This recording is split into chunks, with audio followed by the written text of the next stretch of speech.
आरवला आज चांगलंच फ्रेश वाटत होतं. काल सियाने त्याला घरी पाठवल्यावर तो झोपूनच गेलेला. त्याच्या अंगात अजिबात त्राण नव्हते. पण काल आपल्यासाठी आपल्या वहिनीने त्याच्या कामाचा पूर्ण भार स्वतःवर घेतला असणार हेही माहीत होतं त्याला. कालची त्याची मीटिंगही ती अटेंड करणार होती आणि तिने सर्व छान मॅनेजही केलं असणार यात त्याला काही शंकाही नव्हती. पण त्याला कधी जाऊन तिला घट्ट मिठीत घेऊ असं झालेलं. काल तो ऑफिसमध्ये ओमेटिंग करतानाही त्याच्या पाठीवर काळजीने हात फिरवत तीही त्याच्या सोबतच होती. तिला त्याची अजिबात घाण वाटली नाही. उलट त्याला त्रासात बघून तिचा जीव किती खालीवर झालेला ते आठवून आताही त्याचे डोळे हलके भरून आले. कसं ती इतकं त्याला जीव लावून जायची हाच प्रश्न पडला त्याला. म्हणून आता तिला बघायला पटकन खाली जाऊ या विचारात तो त्याचा आवरत होता की त्याच्या डोअरवर नॉक झाली. कमेन. त्याला वाटलं सियाने स्टाफ करावी त्याच्यासाठी कॉफी पाठवून दिली असेल म्हणून त्याने आत यायची परमिशन देत तो आरशासमोर उभं राहत त्याचे केस सेट करतच होता की आरव. तो कधीही नाजूक नसणारा पण तरीही नेहमी त्याला हवासा वाटणारा आवाज त्याच्या कानावर पडला आणि आरव एका अनपेक्षित धक्क्याने पटकन मागे वळला. तर समोर नित्याला बघून आधी तर तो काहीसा शॉकच झाला. कारण तिचं इतक्या सकाळी त्याच्या रूममध्ये येणं त्यालाच काय तर त्याच्या रूमच्या भिंतींनाही अनपेक्षित होतं. क्षणभर तर त्याची नजर तिच्या त्या गोड रूपात तिथेच अडकली. कसली गोड दिसत होती ती. ब्लू कलरचं क्रॉप टॉप आणि खाली ओपन बॉटम पॅन्ट मध्ये मॅडम नेहमीप्रमाणे अगदी नाजूक दिसत होत्या. त्यात केसही धुतल्यामुळे तिचं रूप अगदीच उठून आलेलं. पण जशी त्याला वस्तुस्थितीची जाणीव झाली त्याने स्वतःच्या मनाला आवरत तुर्तास नजर फिरवली. उगाच आता त्याला वाहत जायचं नव्हतं. पण त्याने चेहरा फिरवलेला बघून इथे नित्याच्या हृदयात काहीतरी टोचल्यासारखं झालं तिला. त्याचं नजर फिरवणं आजकाल तिला जरा जास्तच इफेक्ट करायला लागलं होतं. पण त्याला बरं नव्हतं बघून आज त्याच्याशी अजिबात भांडायचं नाही हे ती ठरवून आल्यामुळे तिने त्यावर काहीच रिॲक्ट केलं नाही आणि ती 2 पावलं पुढे आली. पण आत्ता कुठून सुरुवात करायची तेच तिला समजेना. म्हणजे त्यांचं नातच तसं होतं ना. ते भांडताना त्यांना टॉपिकची गरजच लागायची नाही. पण असं न भांडता नॉर्मल माणसांसारखं बोलणं तिच्यासाठी खूपच अवघड होतं. तू तुझ्या रूमचा रस्ता विसरलीये का? तिची चाललेली चुळबुळ बघून आरवने मनातच हातात सुस्कारा सोडला. नेहमी हिच्या तोंडाचं फाटक जबरदस्ती बंद करावं लागतं. पण आज काय मुका आंदोलनात भाग घ्यायचा विचार आहे का हिचा? एकतर आधीच हिला बघितलं तरी शरीरात इतकी भयंकर आग लागते जो विचार श्रीजाच्या सोबत असताना मनातही यायचा नाही. तो हिच्या बाबतीत सर्व बाउंड्री पार करून जातो. हिच्या बाबतीत माझं इमॅजिनेशनही इतक्या खोलवर पोहोचतं की पार हालत खराब होते माझी. पण हिला त्याचं काय ना. हिला तर माझ्या फिलिंग्सचा काय घंटा फरक पडतो. पण इथे माझ्या घंटा वाजतात त्याचं काय? आरवला तर नित्याला शांत उभा बघूनही कसं तरीच व्हायला लागलेलं. तिच्या बाबतीत त्याच्या सेन्सिटिव्ह फिलिंग्स तर जास्तच ऍक्टिव्ह होत्या. आरवच्या त्या थंड आवाजाने नित्याची विचारात अडकलेली बुद्धी परत वास्तवात आली आणि तिचं लक्ष परत त्याच्यावर गेलं. ब्लॅक कलरच्या ट्रॅक सूट मध्ये साहेब अगदी कातील दिसत होते. त्यात केस सेट करताना मागून वेडावून सोडणारी त्याच्या बॉडीची लयबद्ध हालचाल बघून नित्याने आवंडा गिळत मनातच स्वतःच्या डोक्यात टपली मारली. शी, नित्या बेशरम अशी का बघतीये त्याला? स्वतःच्या उफाळून येणाऱ्या भावनांना आवर घाल ग बाई, नाहीतर सगळंच अवघड करून ठेवशील. नित्याला स्वतःच्या भावनांमुळे अगदी ओशाळून आलं. तुला समाधीच घ्यायची असेल तर तुझ्या रूम मध्ये जाऊन घेऊ शकतेस. माझ्या रूम मध्ये ऑलरेडी खूप शोपीस आहेत, त्यात अजून एकाची भर नको मला.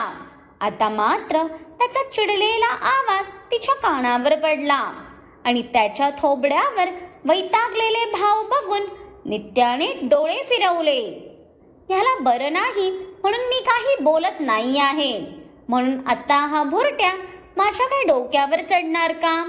रेड्या, फक्त एकदा तू बरा हो, मग कोणाची समाधी लागते ते बघू आपण. नित्याने मनातच आरवच्या नावाने दात चावत स्वतःच्या रागाला संयत केलं. तुला तुला आता बरं वाटतंय का? नित्याने धीर एकवटून शेवटी एकदम हळू आवाजात त्याला प्रश्न केला. तशा इथे आरवच्या भुवया आकसल्या ना.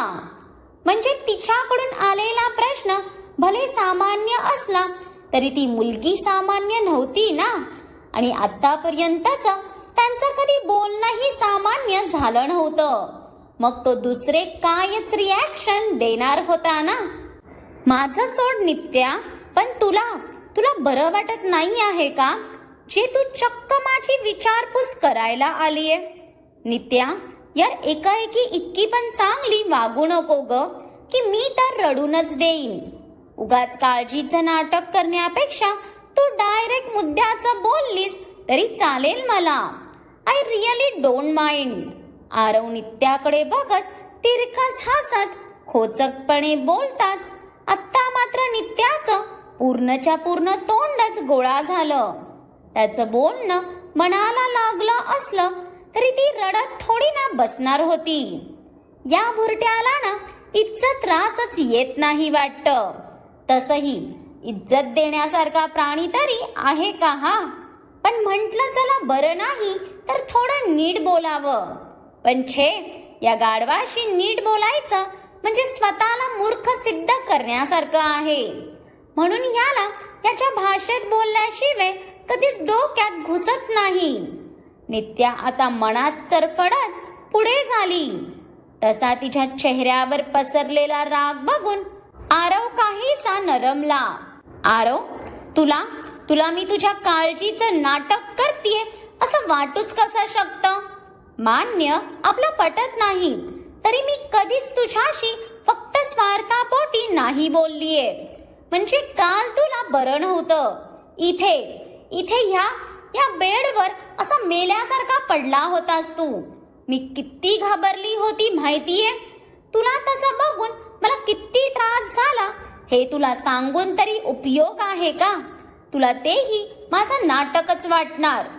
बरोबर आहे तुझं, माझंच चुकलं. मी इथे येऊनच चूक केली, पण माझा जीव कळकळत होता म्हणून मी तुला बघायला आले.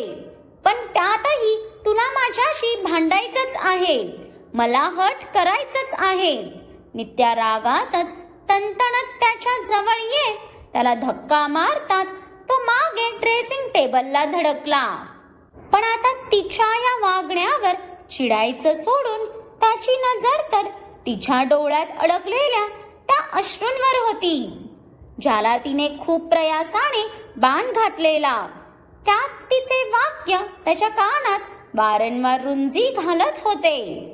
तिला त्याला त्रासात बघून वेदना झाल्या आणि तिचं हृदय त्याला बघायला कळवळत होतं. तिच्या वाक्यांवरच त्याचे श्वास जणू स्टीफ झाले आणि त्यामागच्या भावना त्याच्या मेंदूपर्यंत पोहोचायलाच तो सुन्न झालेला. बोल ना आता का गप्प बसलाय? तुला नेहमीच कशी मीच चुकीची वाटते? माझ्या डोळ्यातली काळजीही दिसत नाही का तुला? मान्य की मी सारखी भांडत असते तुझ्याशी, पण तूही ते त्रास देतो ना मला. त्याचं कधी काही बोलते का मी? नाही ना. मग तुला आता विनाकारण वाकड्यात शिरायची गरज होती का? सोड, जाऊ दे. तुझ्याशी बोलून काहीच उपयोग नाही, कारण तुला कायच फरक पडतो ना. बघ, आताही मी इतकं काही बडबडतीये, तरी काही बोलायचं सोडून मलाच मख्खासारखा बघत बसलाय. ठीक आहे, असा सुंभासारखाच उभा राहा. मीच आता परत तुझ्याशी बोलायला येणार नाही. गेलास उडत. नित्या आरवला अजूनही शांत बघून तिच्या डोळ्यातलं पाणी लपवत तिथून जायला वळणार की तोच आरवने तिचा हात पकडला. तसे इथे नित्याचे पाय जागेवरच धिजले, पण तिने मागे वळून पाहिलं नाही. नित्या, काल मला बरं नव्हतं त्याचा तुला त्रास का झाला? उलट तुला तर आनंदी व्हायला पाहिजे होतं. मला त्रास द्यायला तर सर्वात जास्त तुलाच तर आवडतं. मग इतक्या मॉर्निंगला माझ्यासाठी इतकी कळकळत इथे का आली आहेस तू? आरवचा मागून आलेला तो गंभीर प्रश्न ऐकून इथे नित्याचा श्वासच अडकला. आपण भावनेच्या भरात काय बोलून गेलो हे आठवून आता मात्र तिचं हृदय जोरजोरात धडधडू लागलं. भीतीने तर तिचा श्वासच भरून आला. आता काय काय उत्तर देणार होती ती त्याला? आणि आताही तो कोणा दुसरीवर प्रेम करतो हे माहीत असूनही तिचं इतकं डेस्परेट होऊन इतक्या सकाळी इथे येणं तिलाही सपसेल चुकीचं वाटलं. तिला स्वतःलाच तिच्या मूर्खपणाचा रागच आला आणि तिने मनातच स्वतःला शिव्या देखील हसडल्या. पण इथे आरव मात्र ती काय उत्तर देते ह्याकडे कान देऊन बसलेला. ती आत्ता तरी थोडंफार त्याला काही हिंट देईल का या भावनेनेच त्याचं मन अगदी बेचैन झालं. मनात वादळ उठलं असलं तरी त्याची नजर मात्र त्याने पकडलेल्या तिच्या त्या नाजूक मनगटाकडे होती. अगदी कापसासारखी मऊशार स्किन होती तिची, ज्याच्या त्या अलवार स्पर्शानेही त्याच्या अंतरंगात छोटीशी खळबळ माजलेली. त्या मनगटापासून तिच्या पूर्ण शरीरभर त्याचे हात फिरायला अजूनच बेचैन झाले. पण सध्या स्वतःला खूप मुश्किलीने आवरलेलं त्याने. ते मला कुठे त्रास झाला ते तर मी असंच आपला थोडा भाव खायला बोलून गेले. आरवने विषय वाढवायच्या आधी नित्या गडबडून मागे फिरत त्याच्या हातातून हात सोडवून घेते. त्याच्या स्पर्शाने तिचे ऑर्गन्स किती नाचत होते हे ती कोणाला सांगणार होती ना. पण तिची भांबावलेली नजर तिच्या बावरलेल्या जिभेला साथ देत नाही बघून इथे आरवच्या ओठांवर हलकी स्माईल आली. इतक्या वर्षात त्याच्याही न कळत तिची प्रत्येक छोट्यात छोटी गोष्ट तो ओळखायला लागलेला. म्हणून आताही ती खोटं बोलतीये हे ओळखायला त्याला वेळही लागला नाही. ओ रिअली, इतकीच भाव खायची हौस आलीये तर तुझ्या त्या कुणालदाला पूर्णच्या पूर्ण खाऊन जा, मला काहीच प्रॉब्लेम नाही. पण जर खोटं बोलता येत नाही तर उगाच माझ्या समोर तसे प्रयत्न तरी करू नको. Because I know you very well sweet heart. Aarav तिची ती धांदल एन्जॉय करत तिला हलका धक्का मारून तिच्या बाजूने निघून गेला. पण इथे नित्या मात्र आपली चोरी पकडली गेलेली बघून अगदीच सदम्यात पोहोचली. इथे सिया किचन मध्ये अग्नियासाठी आणि बाकीच्यांसाठी चहा कॉफी करत होती. पण ती तिच्याच रात्रीच्या विचारात अजूनही इतकी गुरफटली होती की गॅसवर ठेवलेलं दूध उतू गेलं तरी तिचं लक्षच नव्हतं. मॅडम, तोच एका लेडी स्टाफने पटकन येऊन गॅस बंद करताच सिया भानावर आली. ओ सॉरी, ते माझं लक्षण होतं.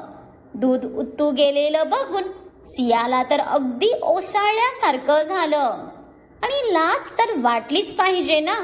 इथे पूर्ण जग गॅस करत करत वेडं होऊन बसलंय. टेन्शनने लोकांच्या पोटातले गॅस वाढायला लागले, पण गॅस काय कोणाला भेटेना. तिथे ही बाया गॅस वाया घालवतीये म्हटल्यावर हे तर घोर पाप झालं. समस्त गॅस पीडित महिला मंडळ ह्यासाठी तुला फाशीची शिक्षा देऊ शकतं. मॅडम, तुम्ही जाऊन बाहेर डायनिंग टेबलवर बसा, आम्ही हे घेऊन येतो. सियाला आज शांत बघून ती स्टाफ तिला आदराने सांगते, कारण नेहमी त्या किचनमध्ये आनंदाने वावरणारी ती आज पूर्णतः कोमेजली होती. ते बघून तिथे कोणाला चांगलं वाटत नव्हतं. नाही नको ताई, हे मी करते आणि घेऊन जाते. सियाने परत गॅसकडे तोंड करून ती तिचं काम करायला लागलीच होती की पुढच्या क्षणी तिचं अंग शहारून उठलं आणि तिने डोळे घट्ट मिटत तिच्या पोटावरच्या त्याच्या हातावर हात ठेवला. तो आलाय म्हणजे किचन मध्ये कोणीच नसणार याची खात्री होती तिला. Princess, do you have any pain? तिच्या पोटावर अगदी हळुवार आणि प्रेमाने हात फिरवत त्याने मागून तिला तसंच मिठीत कैद केलं. तसं त्याच्या काळजीयुक्त शब्दांनी सियाचं मन भरून आलं आणि ती तडक मागे वळून त्याच्या मिठीत शिरली. कालची घटना प्रयत्न करूनही तिच्या डोळ्यांसमोरून जात नव्हती. त्या काचेवर रक्त कसं आलं आणि सकाळी तिथे काहीच का नव्हतं, या कितीतरी प्रश्नांनी तिचं डोकं खूप जड झालेलं.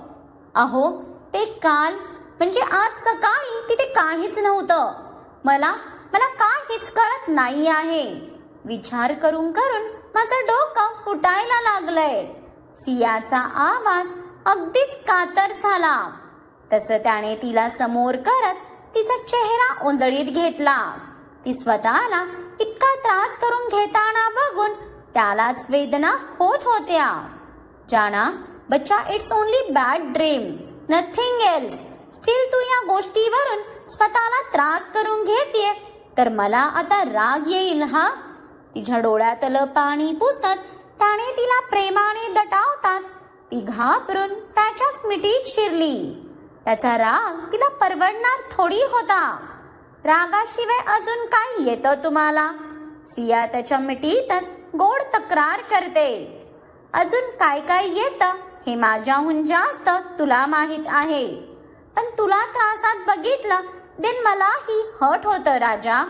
तुला माझ्यावर विश्वास नाही का? मी आहे ना, सो जस्ट रिलॅक्स माय लव. अग्नेयने तिला समोर करत तिच्या कपाळावर दीर्घ ओठ टेकवले. तेव्हा कुठे जाऊन सियाच्या ओठांवर समाधानाचं हलकं हसू आलं. त्याचं असणंच तिच्यासाठी सगळं काही होतं. ओके, नाव कम फास्ट. तुझ्यासाठी बाहेर एक सरप्राईज आहे. अग्नेय तिचा हात पकडून तिला बाहेर घेऊन यायला सियाने समोर बघून तोंडावरच हात ठेवला. मग आता असं कोणतं सरप्राईज अग्नेय सियासाठी घेऊन आलाय हे पाहण्यासाठी पुढचा भाग तर आवर्जून बघा. आणि आजची आरव आणि नित्याची छोटीशी नोकझोक कशी वाटली हेही मला लवकरच कळवा, कारण इथून पुढे त्यांची ही टशनवाली स्टोरी स्टार्ट होईल. पण त्याआधी तुमच्या कमेंट्स भरभरून येऊ द्या. आणि आजचा भाग आवडला असेल तर लाईक करून खूप साऱ्या लोकांसोबत शेअरही करा. आणि ज्यांनी कोणी अजून माझ्या चॅनलला सबस्क्राईब केलं नाही त्यांनी आठवणीने सबस्क्राईब करा.